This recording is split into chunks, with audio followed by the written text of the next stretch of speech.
আসসালামু আলাইকুম। সুপ্রিয় শিক্ষার্থীবৃন্দ, জাহিদ লার্নিং হাবের পক্ষ থেকে তোমাদের সবাইকে আন্তরিক শুভেচ্ছা ও স্বাগতম। আজ আমরা তোমাদের সপ্তম শ্রেণীর গণিত বিষয়ের বার্ষিক পরীক্ষার প্রস্তুতিমূলক গুরুত্বপূর্ণ প্রশ্নোত্তর নিয়ে আলোচনা করব। এই ক্লাসে শেখা তথ্য ও টিপসগুলো তোমার পরীক্ষায় ভালো ফলাফলের পথে সাহায্য করবে। সম্পূর্ণ ভিডিও ক্লাসটি মনোযোগ দিয়ে দেখো এবং তোমার বন্ধুদের সাথে শেয়ার করো, যাতে তারাও প্রস্তুতি নিতে পারে। আমাদের চ্যানেলে নতুন হলে সাবস্ক্রাইব করো এবং বেল আইকনটি বাজিয়ে দাও, যাতে পরবর্তীতে এ ধরনের গুরুত্বপূর্ণ ক্লাস সবার আগে তোমার কাছে পৌঁছে যায়। তাহলে চলো আজকের ক্লাসটি শুরু করা যাক।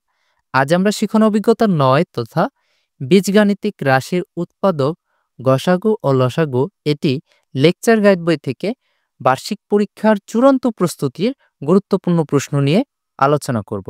প্রথমে রয়েছে ক বিভাগ। এখানে নৈবেত্তিক অভিক্ষায় বহু নির্বাচনী প্রশ্ন ও এক কথায় উত্তর দেওয়া থাকবে। এখান থেকে প্রতিটি প্রশ্নের জন্য তোমরা 1 নম্বর করে পাবা। ক বিভাগের বহু নির্বাচনী প্রশ্নোত্তরে দেওয়া সকল প্রশ্নগুলোই তোমরা মনোযোগ সহকারে পড়ে নিবা, কোনো কিছুই বাদ দিবা না। আমরা এক কথায় উত্তর থেকে তোমাদের গুরুত্বপূর্ণ টপিকগুলো দেখিয়ে দিব এবং প্রশ্নগুলো নিয়েও আলোচনা করব। তাহলে প্রথমে প্রশ্নগুলো মার্ক করে নাও। 1. আয়তক্ষেত্রের ক্ষেত্রফল নির্ণয়ের সূত্রটি লিখো। 3. 3x + 12 এর উৎপাদক কত? প্রশ্ন 8. 6x³ এবং 12x² এর সবচেয়ে বড় সাধারণ উৎপাদক কত? প্রশ্ন 10. 15y - 9y² এর উৎপাদক কত? প্রশ্ন 12. x² + 5x + 6 এর উৎপাদকগুলো লিখো। প্রশ্ন 16. x² - 2x + 1 এর উৎপাদককে বিশ্লেষিত আকারে লিখো। প্রশ্ন 25. x + 2 একক প্রস্থ ও x + 3 একক দৈর্ঘ্য বিশিষ্ট কোন আয়তক্ষেত্রের ক্ষেত্রফল কত? এরপর 27 নম্বর প্রশ্নটি এঁকে নিবে। গসাগু এর পূর্ণরূপ কি? 28. HCF এর পূর্ণরূপ কি? 29. XYZ 5x ও 3xp রাশিগুলোর গসাগু কত? প্রশ্ন নম্বর 33. 3x³ y² এবং 2x² y³ এর গসাগু কত? প্রশ্ন 34. 3xy 6x² y এবং 9xy² এর গসাগু কত? এরপর প্রশ্ন নম্বর 40 আঁকিয়ে নিবে। বাক্সের আয়তন নির্ণয়ের সূত্রটি লিখো।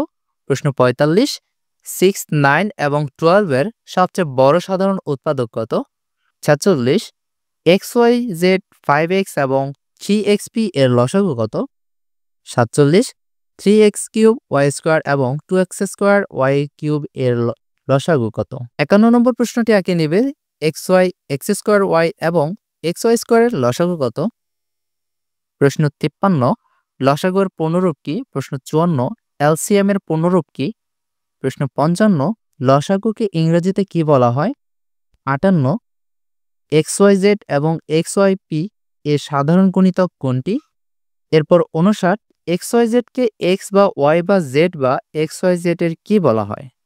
এ পর্যায়ে আমরা খ বিভাগ থেকে তথা সংক্ষিপ্ত ও রচনামূলক প্রশ্নের দৃশ্যপট নির্ভর থেকে গুরুত্বপূর্ণ প্রশ্নগুলো দেখে নিব। এখানে প্রতিটি প্রশ্নের জন্য তোমরা 2 নম্বর করে পাবা। প্রথম প্রশ্নটি মার্ক করে নিবা। 3 নম্বর। 5a² + 9a⁴b² রাশিটিকে ছবির মাধ্যমে উৎপাদকে বিশ্লেষণ করো। এরপর 5 নম্বর প্রশ্নটি আঁকিয়ে নিবা। a² - 16 3a + 12 a² + 5a + 4 এর গসাগু নির্ণয় করো। এরপর 7 নম্বর প্রশ্নটি আঁকিয়ে নিবা। এখানে একটা চিত্র দেখানো রয়েছে। এই চিত্র অনুসারে উপরে উল্লিখিত রাশিগুলোর গসাগু ও লসাগু নির্ণয় করো। এরপর 9 নম্বর প্রশ্নটি আঁকিয়ে নিবা। 5x² y² 10xz³ 15y³ z4 এর লসাগু নির্ণয় করো। এরপর সরাসরি 15 নম্বর প্রশ্নটি আঁকিয়ে নিবা।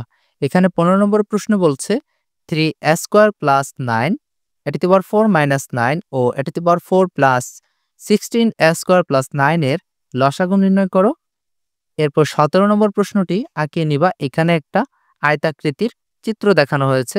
আর চিত্রে প্রদত্ত আয়তক্ষেত্রটির দৈর্ঘ্য দ্বিগুণ এবং প্রস্থ অর্ধেক করা হলে ক্ষেত্রটির পরিসীমা ও ক্ষেত্রফলে কি পরিবর্তন ঘটবে তা নির্ণয় করো। 18 নম্বর প্রশ্নটিও আঁকিয়ে নিবা। এখানে আয়তাকৃতির একটি সদৃশ দেওয়া রয়েছে আর বলছে ABCD আয়তক্ষেত্রের দৈর্ঘ্য x+4 মিটার এবং ইহার ক্ষেত্রফল x² + 7x + 12 বর্গমিটার ক্ষেত্রটির প্রস্থ নির্ণয় করো। এরপর 19 নম্বর প্রশ্নটিও আঁকে নিবা। 3xy 6x²y 9xy² রাশিগুলোর গসাগু নির্ণয় করো। এরপর 22 নম্বর প্রশ্নটি আঁকে নিবা সরাসরি। বলছে x² + 7x + 12 x² + 9x + 20 এর গসাগু নির্ণয় করো। এরপর 25 নম্বর প্রশ্নটি আঁকিয়ে নিবা, যেখানে বলছে x² + 9 x² + 7x + 12 এবং 3x + 9 এর গসাগু নির্ণয় করো। প্রিয় শিক্ষার্থীবৃন্দ, খ বিভাগে দেখানো যে গুরুত্বপূর্ণ টপিক নিয়ে আমরা কথা বলেছি, এইগুলোর আলোকে মূলত বা এগুলোর ফরম্যাটে তোমাদের পরীক্ষাতে প্রশ্ন হয়ে থাকবে, তাই এগুলো খুব গুরুত্ব সহকারে প্র্যাকটিস করে যাবা। এবার আমরা রচনামূলক প্রশ্ন উত্তর তথা দৃশ্যপট নির্ভর থেকে গুরুত্বপূর্ণ প্রশ্নগুলো দেখে নেব। এখানে বলে রাখা ভালো, প্রতিটি প্রশ্নের জন্য 7 নম্বর করে পেয়ে যাবা। প্রথমে তোমরা 3 নম্বর প্রশ্নটি আঁকিয়ে নিবা। x² - 3x - 10 এবং x² - 10x + 25 দুটি বীজগাণিতিক রাশি। প্রশ্ন ক, রাশি দুইটির উৎপাদকে বিশ্লেষণ করো। প্রশ্ন খ, উদ্দীপকে প্রদত্ত রাশি দুটির গসাগু ও লসাগু নির্ণয় করো। তারপর 5 নম্বর প্রশ্নটি আঁকিয়ে নিবা। একটি চিত্র দেওয়া রয়েছে, এটি আয়তাকৃতির মতো, প্রস্থ এবং দৈর্ঘ্য ওয়াট চিহ্নের মাধ্যমে বলেছে। প্রথম প্রশ্ন, গসাগু কাকে বলে? দ্বিতীয় প্রশ্ন, উদ্দীপকে উল্লিখিত আয়তক্ষেত্রটির দৈর্ঘ্য ও প্রস্থ নির্ণয় করো। গ, প্রদত্ত আয়তক্ষেত্রটির দৈর্ঘ্য 1 একক হ্রাস ও প্রস্থ 2 গুণ করা হলে ক্ষেত্রটি পরিসীমায় কিরূপ পরিবর্তন ঘটবে তা নির্ণয় করো। তারপর 6 নম্বর প্রশ্নটিও দেখে নিবা। 6 নম্বর প্রশ্নে বলছে p = 3x² - 16x - 12, q = 3x² + 5x + 2, r = 3x² - x - 2 এই তিনটি হচ্ছে বীজগাণিতিক রাশি। প্রশ্ন ক, উৎপাদকে বিশ্লেষণ বলতে কি বোঝায়? প্রশ্ন খ, q এর উৎপাদকগুলো নির্ণয় করো। প্রশ্ন গ, pqr এর লসাগু নির্ণয় করো। সর্বশেষ তোমরা প্রশ্ন নম্বর 10 দেখে নিবা। এখানে বলছে 10 নম্বর প্রশ্নের মধ্যে a⁴ + a² b² + b⁴ a³ - 3a² - 10a a³ + 6a² + 8a ও a⁴ - 5a³ - 14a² এই চারটা হচ্ছে বীজগাণিতিক রাশি। প্রথম প্রশ্ন, প্রথম রাশিকে উৎপাদকে বিশ্লেষণ করো। 2, দ্বিতীয় ও তৃতীয় রাশির গসাগু নির্ণয় করো। 3, দ্বিতীয়, তৃতীয় ও চতুর্থ রাশির লসাগু নির্ণয় করো। সুপ্রিয় শিক্ষার্থীবৃন্দ, আজকের ক্লাসে দেখানো গুরুত্বপূর্ণ যে টপিকগুলো ছিল এবং প্রশ্নোত্তরগুলো আমরা দেখেছি, এই ফরম্যাটেই তোমাদের পরীক্ষাতে প্রশ্ন থাকবে।